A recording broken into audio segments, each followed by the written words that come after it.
I want to go and play it again. Probably the best experience that Scottish golf has to offer. A lot of people maybe obviously wouldn't have had a whiskey on the first tee before. They had some music playing in the clubhouse. You're talking more about like birdies than the lost balls. A soup at the halfway hut is my new halftime drink of choice. That it was almost visually better than Trump. Episode 50. Is this the best golf in Scotland? Dumbarnie Golf Links review. This is a special episode of the podcast for a very special place. We're breaking away from the norm for our 50th episode, which feels crazy, if I'm honest. Back when we started this journey, we could only imagine where it would take us, and this latest instalment took us somewhere we think is worthy of a special format. Now, you may have noticed I'm without my regular co-hosts, Chris and Jim. Sadly, they're both unavailable, but it's down to me to take you through this amazing wild ride that we've been on at Dumbarnie. So I'm going to attempt to guide you through this whole experience, and it is an experience that on the way back got us wondering, is this the best that golf in Scotland has got to offer? So, as I mentioned before, we're going to take a slightly different format to the norm. Now, if you don't know, we have an audio and we have a video version of our podcast. So you can get the video version on YouTube. The audio is wherever you get your podcasts. Now, this one is definitely worth, if you're listening to this, is definitely worth jumping onto YouTube and watching, because we're going to be sprinkling in some footage from our chat with Blair, who was the head professional, and we were very fortunate to speak to him. He was a great ambassador for the club, full of lots of great information and, you know, real character. So we love speaking to him. We're also going to be sprinkling in some of the tee shots from some of the magnificent tees that they have at Dumbarnie, and we've got full shot traces and things like that on them, so you can see how we're playing, but also the view that you can experience if you go and are lucky enough to go and play Dumbarnie. So definitely worth having a listen and having a watch. Now, while you're at it, please do hit the subscribe button, because it gives us the opportunity to do things like we've done this time round. We've interviewed Blair, and we've also been able to get shot traces on our videos. So it gives us a little bit extra good, extra better content that we can present to you. Now, we'll also be leaning, as I said, very heavily on our chat with Blair. He was a font of all knowledge, and we certainly could do an episode just from our chat with him. But we'll be sprinkling that in the episode as we go along. So let's start with how our day went. Now, Dumbarnie is very much a place that is about the two things. That is your welcome and your arrival and your experience. And then there's the golf. So we are going to try and cover, or I'm going to try and cover both of those things, hopefully in equal measure, because I think it is merited. But hopefully I'm going to cover it in such a way that it's not just one block of one thing and one block of another. But we must start with how our day went. So we woke up at 5 o'clock, before 5. We set off at 5 o'clock. And there's only two reasons that we do that, and that's to go on holiday and to play golf.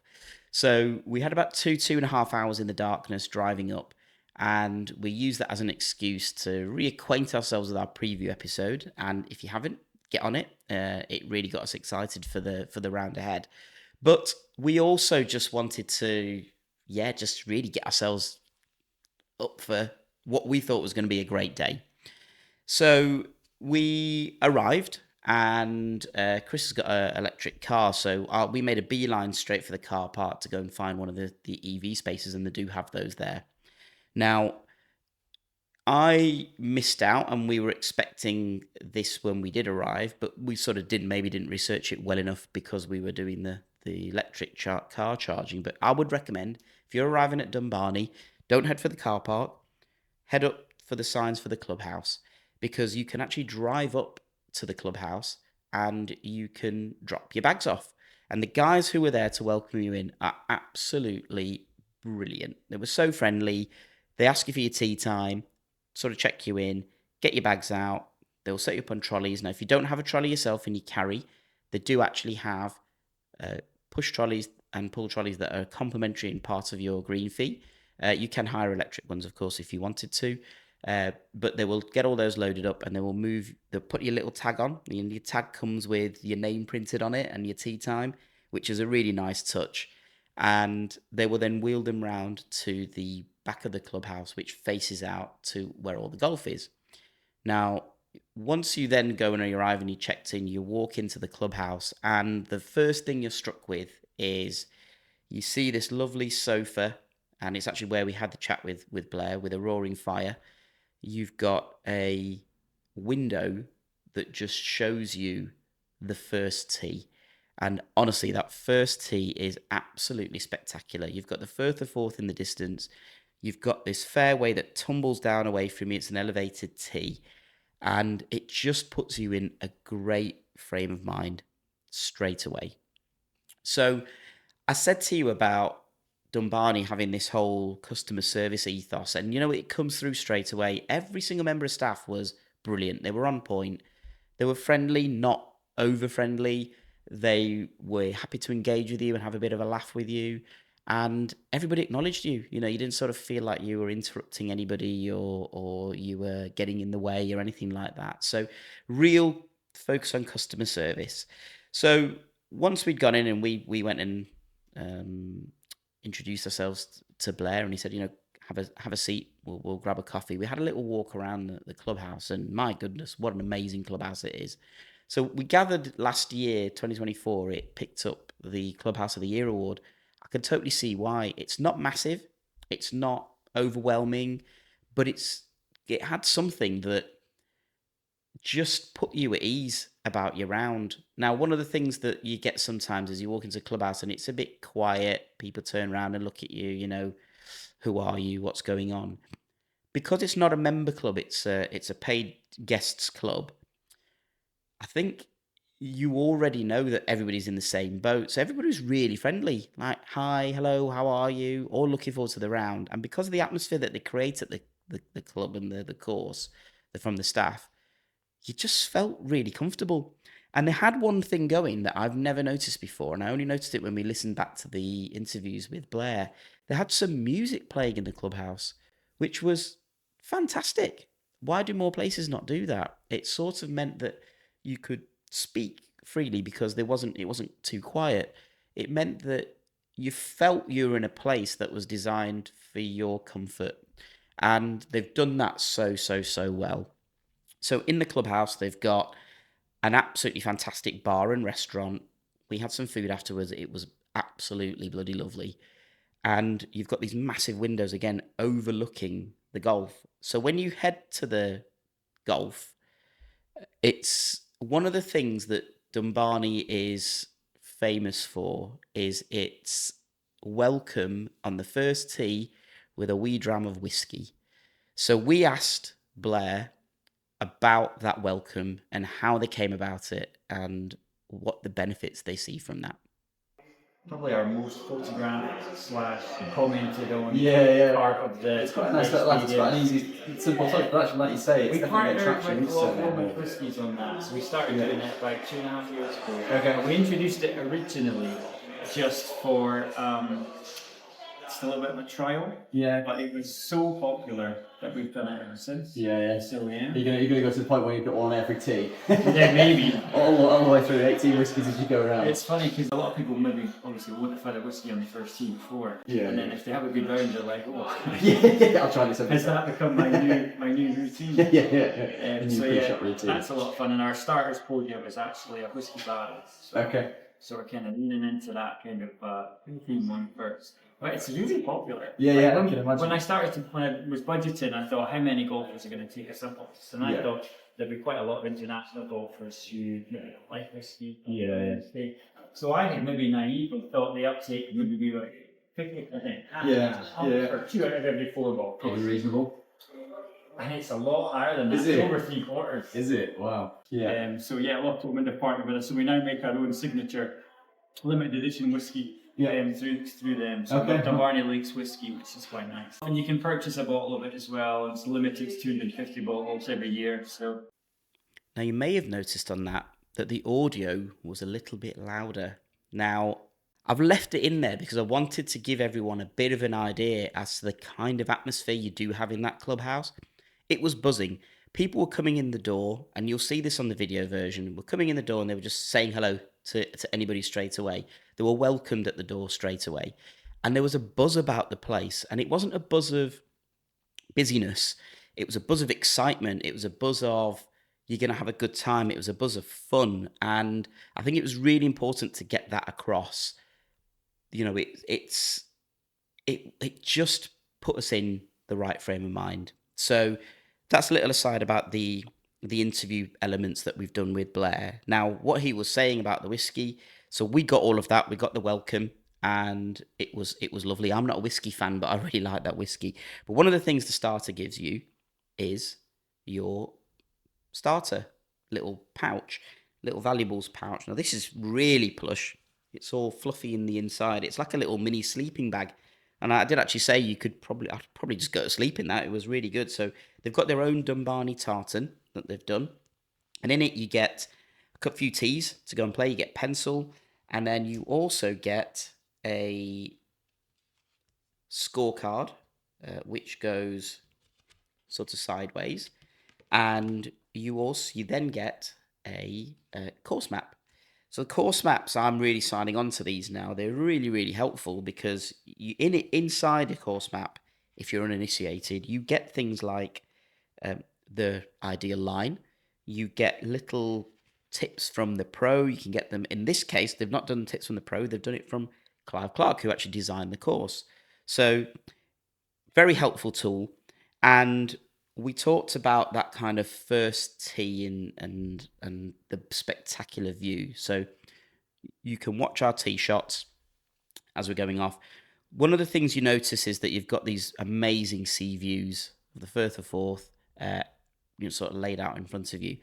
Now, St Andrews is only 10 miles away from Dumbarnie, so it's in that similar kind of ilk of land. And it's honestly stunning. Now, one of the other things that they've done really, really well, I think, is you've got this clubhouse and it's got this terrace at the back. And what they've got is you've got the first tee right ahead of you. You've got a practice green that's just to the right. You've got the driving range that's kind of at 2 o'clock. And it's a grass driving range. You get complimentary crates of golf balls to go and hit. There's a lovely little Rolex watch out there and all that kind of thing, so you can make sure you're on time for your tee. But you're never going to be late because the range, you just roll off it, you roll off the practice green, and the first tee's just there. So it's really well thought out because it's compact enough there. Now, we're going to hear from Blair later that it's a massive estate. They've got loads of room, but the fact that they've kept that compact means that you're not rushing and you're never going to run anywhere. It's just well thought out. And you've also then got the 18th green, which is on the left-hand side. That's at probably around about 10 o'clock from the rear of the clubhouse. And you finish, and you can see this amazing clubhouse as you're finishing. It's a great finishing hole. So they really have thought about what the experience is like for the golfer when they turn up. So that was our welcome. And then we got off to our first tee shots. So our first tee shots, Chris has got a bit of a habit now, tends to mess it up.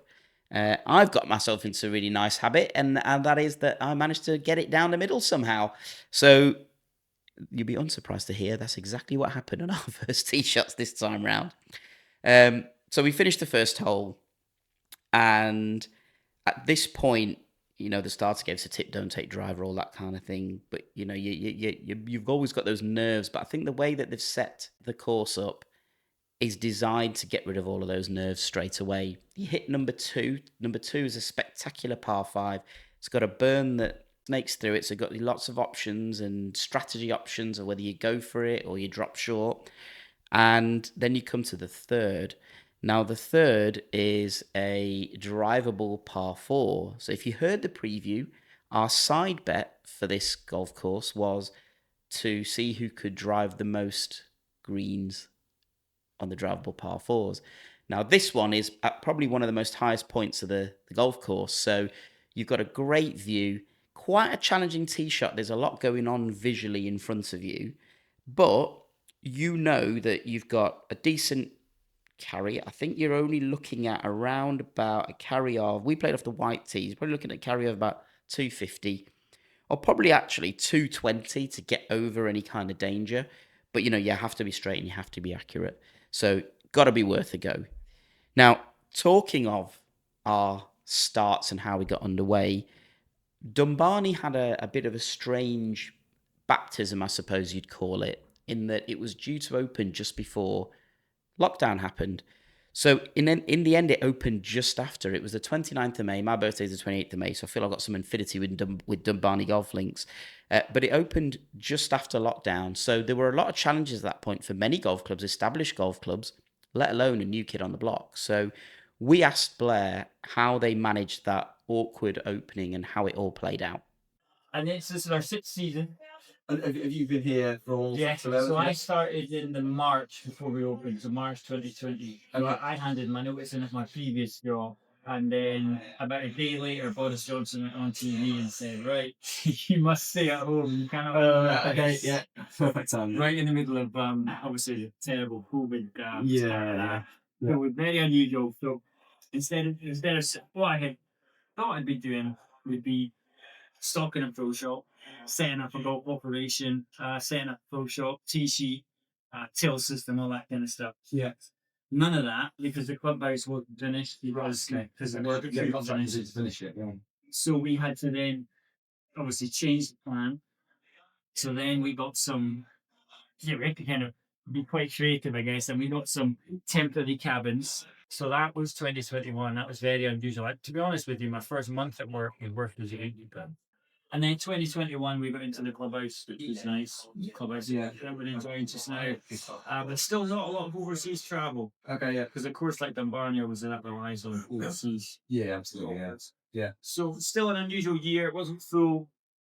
Still restrictions on dining in areas and still wearing masks and stuff like that. Yeah. But we did get into the clubhouse. I would say Dumbarnie almost started for real in 2022. Okay. Because the Open Championship was over at the Oak Course. Yeah. And so with us being so close to that in July, Yeah. that obviously made us very busy, but it was also perfect to get us on the map. With that kind of American tourism.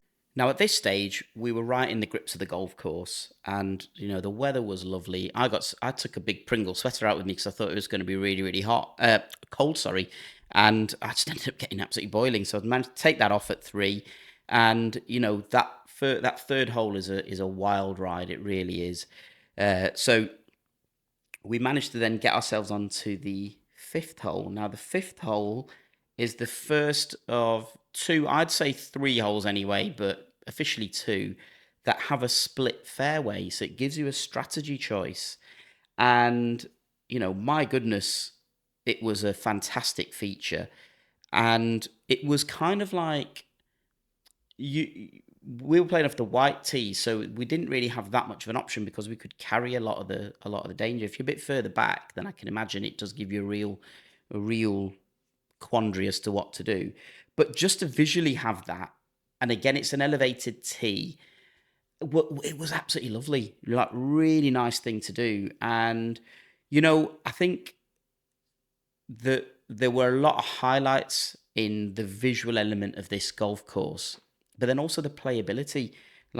We didn't really struggle with finding our golf ball or anything like that.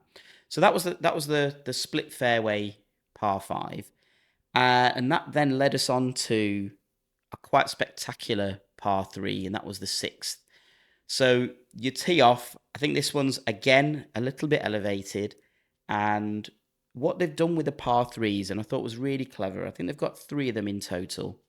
And what's been really clever about... No, 4, sorry. What's clever about the par 3s at this course is that they are...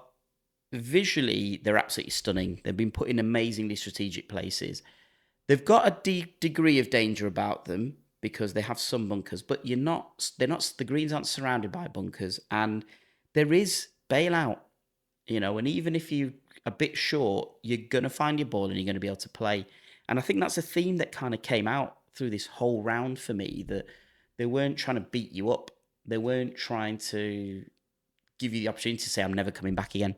So fantastically thought out and laid out golf holes, and you'll be able to see, just a little reminder, you'll be able to see our tee shots that we hit on all of these holes. on the YouTube version of the podcast.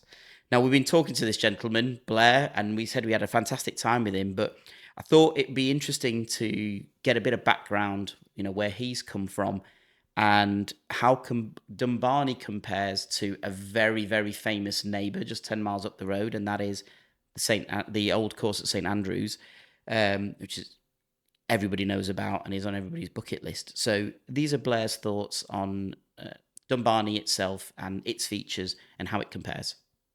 Yeah, 2010, 2020. Was there for the Open Championship, was there for obviously the Dunhill every year, was there for the Women's Open one year, and just St Andrews, it's just magic, isn't it? First job in golf was down in the Belfry, so I lived down there, which is amazing because I was just a trainee, so I learned about stuff. So 3 courses down there, big hotel, A good place to train, isn't it? So it was amazing. So I learned so much and made some great benches. So we're only about 20 minutes in St Andrews in the car, so it wasn't a big move. But I really fancied the challenge of opening a course, building a team, building an experience and whatnot. And I've loved it.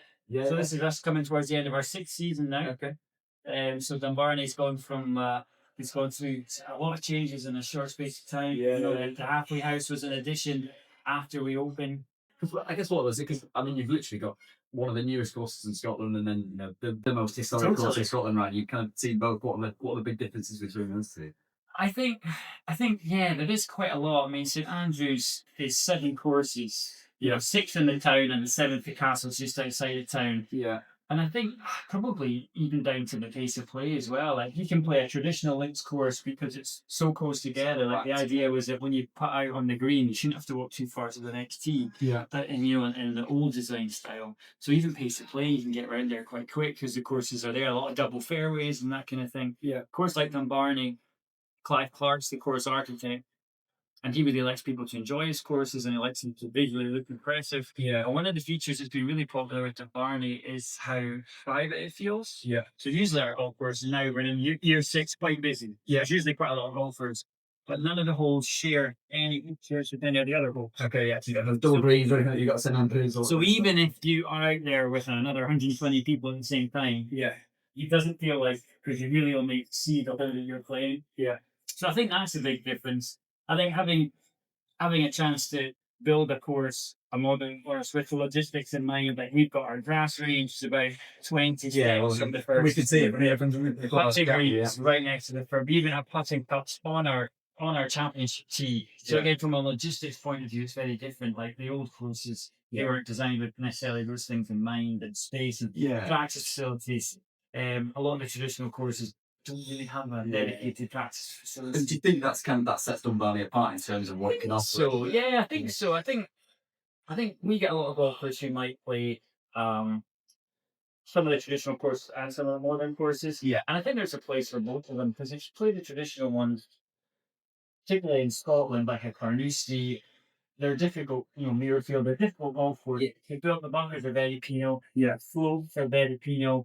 It's a difficult golf course. Whereas if you play Dumbarnie, obviously it can be difficult on any given day. But it is probably a little bit more open, certainly off the tee. And it's probably a little bit, the slopes tend to maybe help the ball a little bit more than punish it. Again, going back to Clive Clark, who's the course architect, his philosophy is he likes people to enjoy his golf courses. So the best feedback that you give him at the end is, wow, what fun you had today. So much fun.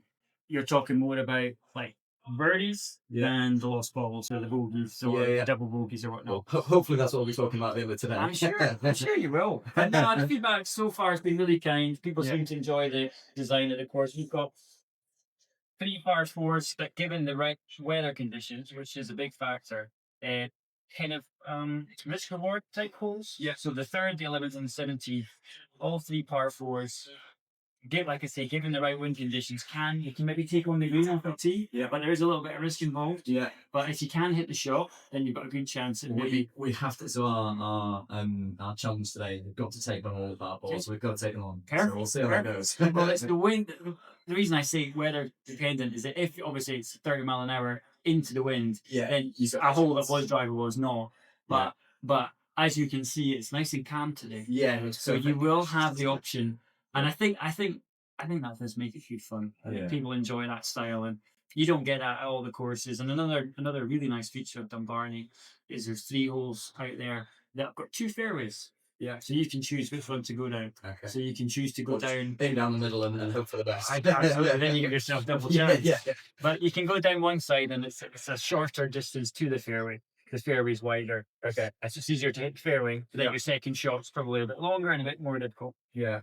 Whereas you can take on maybe the more aggressive line. Yeah. It's a slightly longer carry to reach that fairway, and that fairway's smaller. Okay. But it's going to give you a much easier So and shorter. should have taken those Yeah, shots definitely. onto I there. think if that's your philosophy, if you're going for all the par fours, Yeah. I think you'll have to go for the. Go for everything. I think so. Yeah, and that's the fun thing about Dumbarnie is that it does encourage you to do that, have a bit of fun with it, and like I say, with the slopes on Dumbarnie, a lot of them are designed to help your ball rather than hinder it. And quite a few of the greens got a bit of a punchbowl effect, where if you go off to the right or left or long, it's actually going to gather and bring the ball back.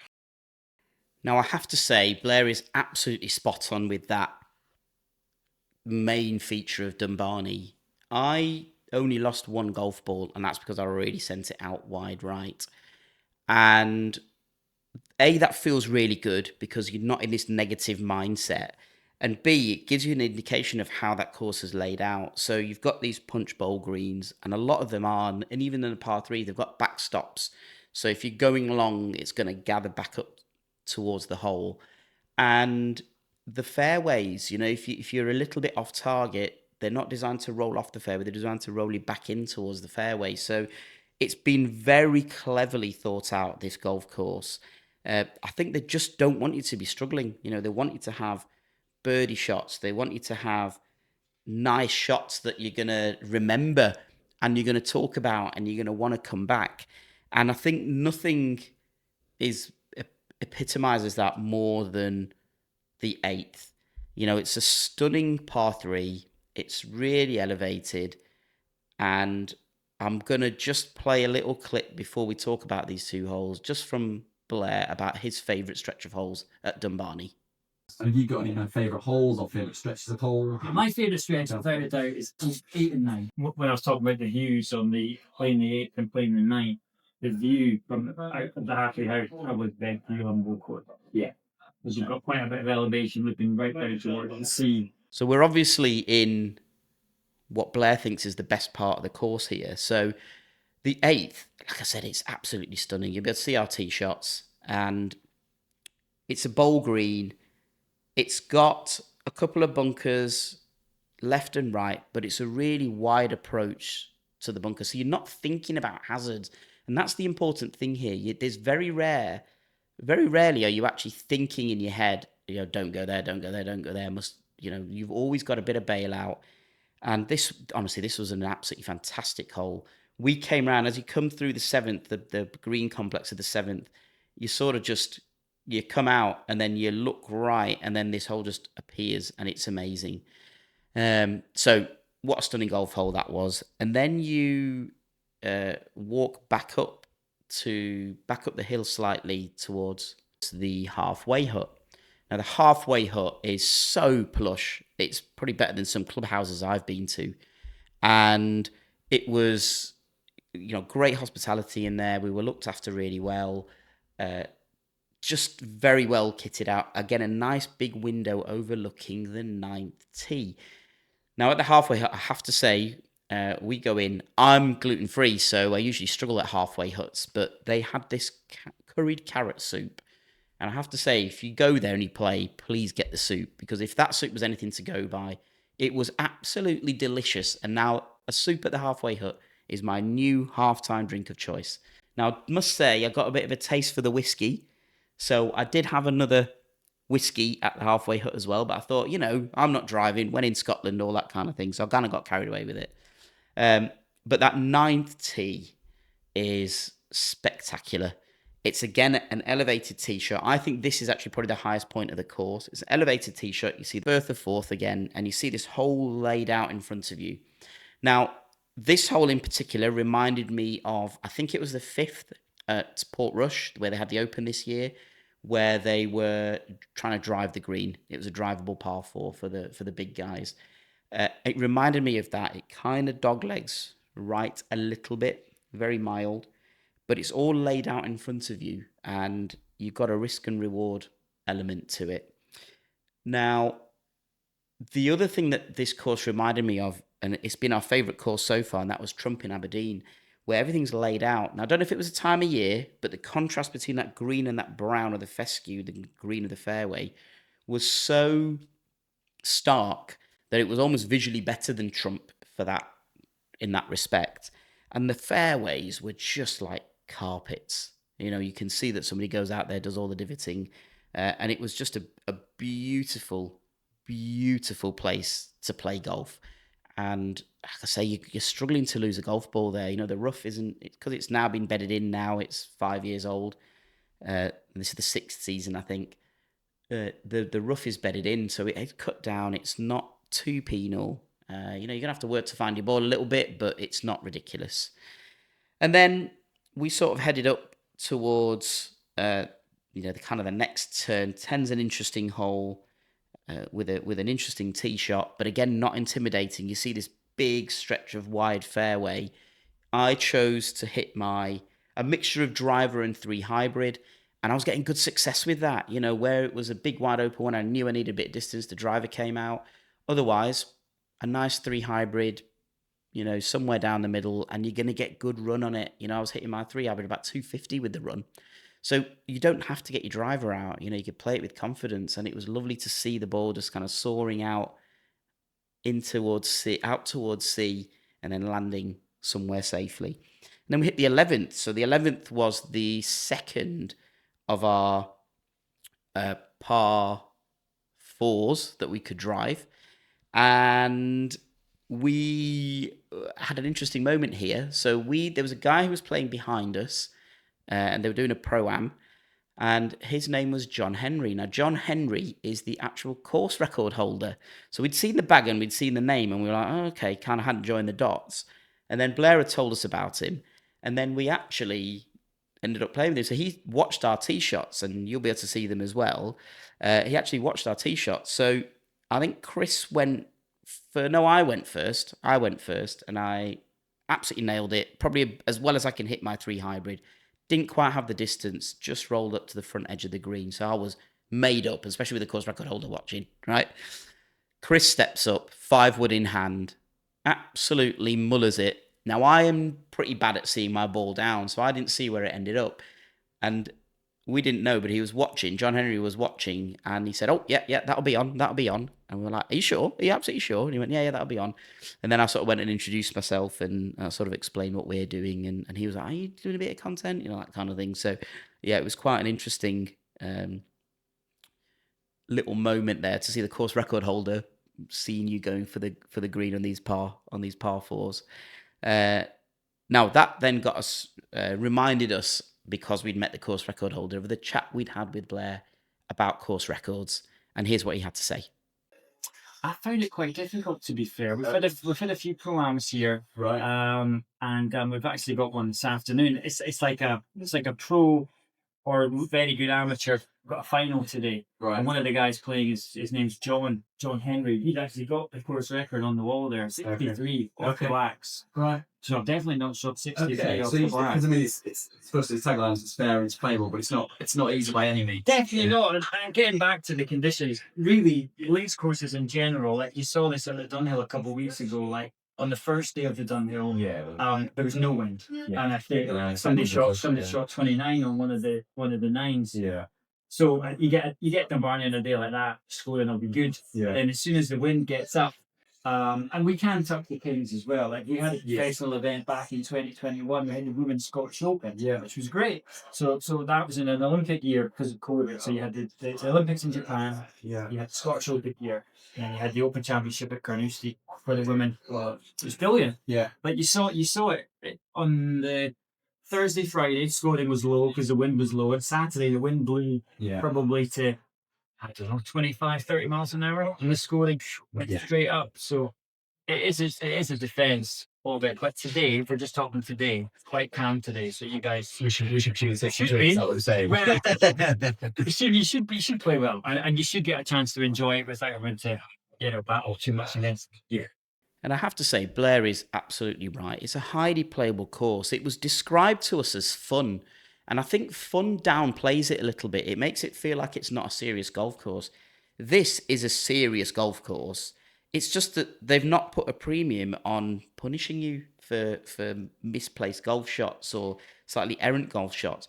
And let's be honest, we don't all put it on a sixpence where we want it to land. You know, we are spray it a little bit left and right. You could even hit the green, but you hit the wrong part of the green. And it just doesn't punish you for that. And I can't tell you how good that felt going round. It kind of felt like it married up really well with the experience element that they were going for with the customer service. So I must bring out a couple of really interesting holes. 12 and 13 were really interesting holes. 13 had a split fairway, but kind of the other way. There was like a bailout area. And again, it's just the thought that they've given to, because the hole kind of cambered right to left. So they've given a bit of thought that actually don't run out of fairway just because you might have caught it not quite right. But anyway, we finished 13 and then we hit 14, which is a par 3. And again, a stunning par 3, bit longer this one. It was around about 170 yards from our white tees. There's a burn that runs in front of you, so that could catch you out if you're short. And a very rare thing happened, and I'm so glad I got it on video, and that is Chris, our par 3 expert, chunked his tee shot about 20 yards ahead of him. So I'm very glad I got that on video, and I was very happy about it. It's just a shame we weren't doing a par 3 challenge here. Now, talking about the tees, we're talking about our tees. So they've got 5 tees at Dumbarnie. They've got the gold, which is the kind of championship one. That actually plays like 7,600 yards, and it's not really in use. It's just that they can extend it if they need to. You've got the blacks, which would be your normal kind of tournament tees, I think, and that's around about 7,000 yards. You've then got the blue tees. That would be what your normal white tees would be. They've got the, which I think is again about 7,000, 6,900, I think, or 6,400, I think is the blue. And then they've got the white tees. That's what we played off, and that's just under 6,000. So we went with that because the starter told us, based on our handicaps, that would be the best option for having a good round. And actually, do you know what? He was spot on. We did. It's probably a touch shorter than we would have liked, but I don't think it was any worse for it.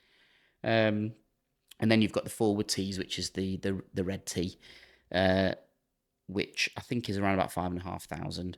So you've got plenty of choice there according to ability, and I would thoroughly recommend that you do think about that. We did the whites. We just, we knew we were playing Carnoustie the next day. We didn't want to get beaten up.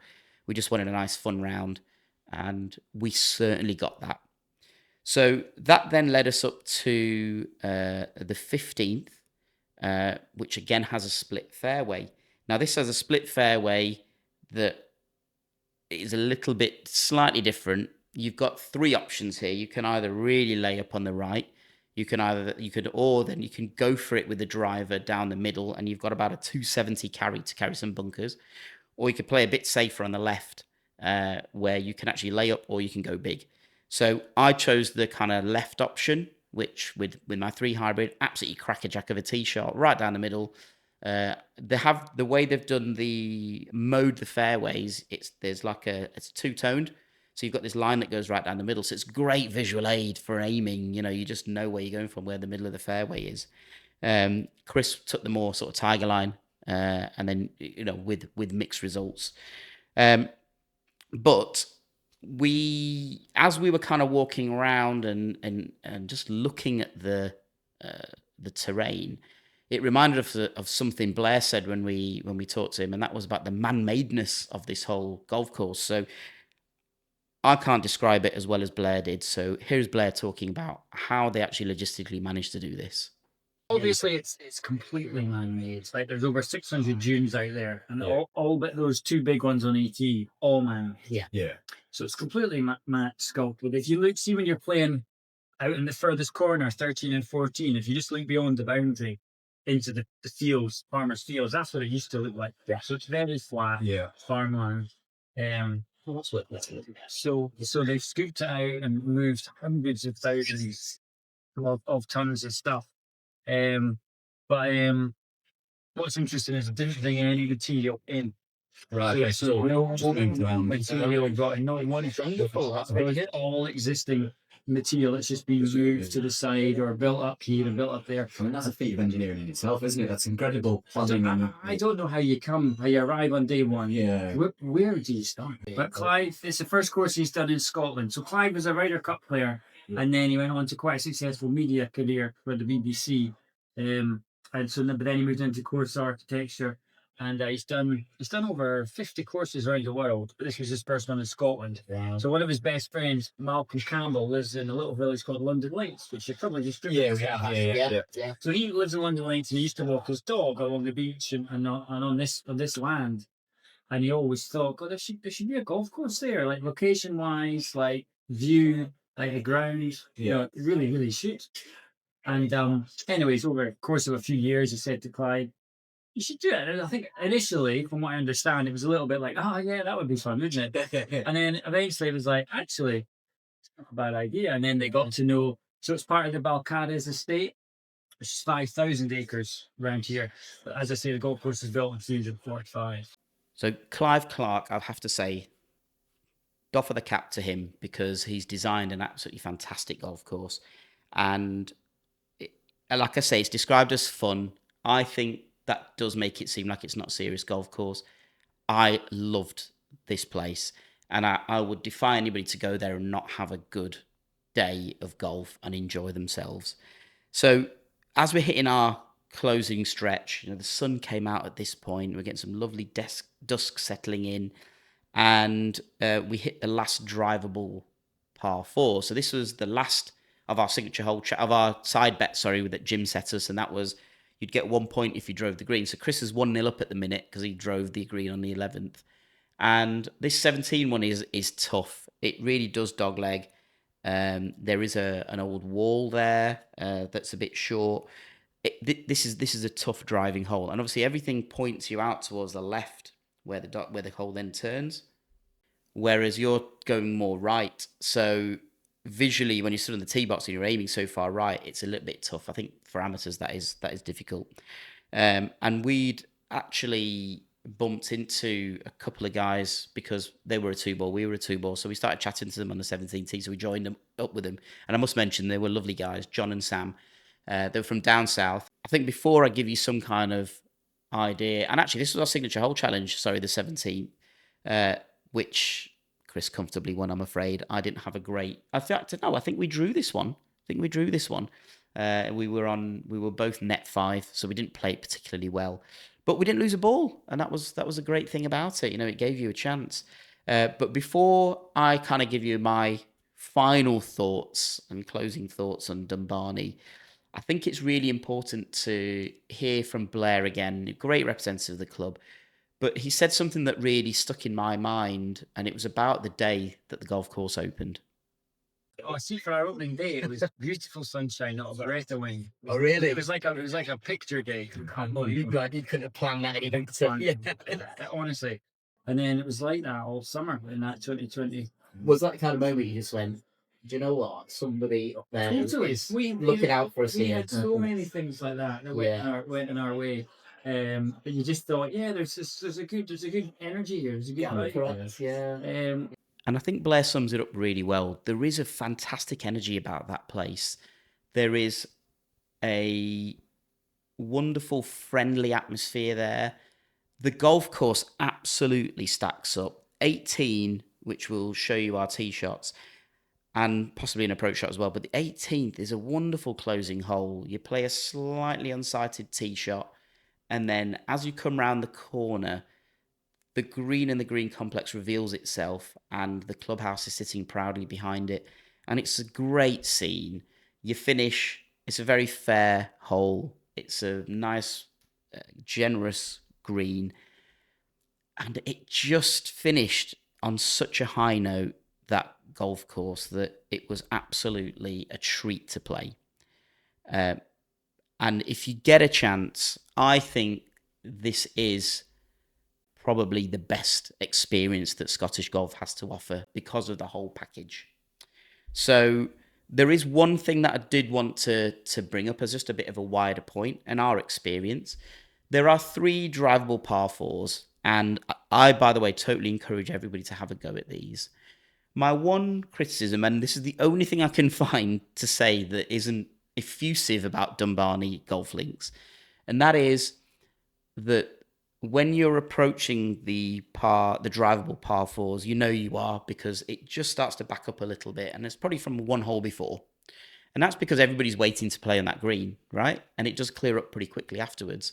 So it isn't actually a criticism as such, it's just that's what you can expect. It didn't affect our pace of play. We finished in the requisite time, all that kind of thing. But I do think maybe 3 might be too many. I'm not sure what people think about that. We're not professionals. We're not there to sort of chew the course up or anything like that. I think when it puts a distance of 260 to 300-ish yards, it gives people who are even mid handicappers, that little incentive to go for it, and particularly depending on what tee you're playing from. And I think 3 might be a bit too many. I don't know. If you've played Dumbarnie, drop us a comment. Let us know what you thought about those 3 drivable par 4s. They're a fantastic challenge, but did they impact your experience of the course in any way? So look, that's what we think about Dumbarnie. Ultimately, it was an expensive place to go and play. The tee that we booked was £336. So, you're going to be saving a little bit to go and play there. Is it worth the money? I would say absolutely yes. And the reason I say that is that you can't go there and have a bad round of golf, I don't think. If you're in any way, shape, or form a reasonably competent golfer, and by that I mean, anything under a 20, 24 handicap, you're going to enjoy yourself over there. You're not going to lose a ton of balls. You're not going to be stuck in a load of bunkers. You're not going to be hacking out of really deep rough. You're going to get shots at greens. You're going to get chances to shoot some pars, maybe some birdies. And I think that's going to make you feel really good about your golf. So that's the golf bit, and Clive Clark has designed a wonderful golf course for that. I can only pay it this compliment, the golf course. I want to go and play it again. And there's been very few that I've done. This is number 17. And there's very few that I've wanted to go and play again. And I would have loved to have done that the next day. And I scored well, and I think I could have scored better on a second day. Added to that, the welcome that they give you, how amazing they make you feel, the care and attention that's gone into it, the atmosphere in the clubhouse. You're in for a treat playing Dumbarnie Links. So I can't be more effusive in my praise. And he's not here, I'm going to speak for him, but Chris absolutely agrees with me. This was a wonderful way to start our Scottish golf weekend. And it's only 10 miles away from St Andrews. Think about that. If you're going in for the ballot, if you're looking to play courses like Kings Barnes or anything like that nearby, stick Dumbarnie Golf Links on your list. You will not regret it in any way, shape, or form. The guys were unbelievable there. And a special shout out to Blair for his time. He was so good.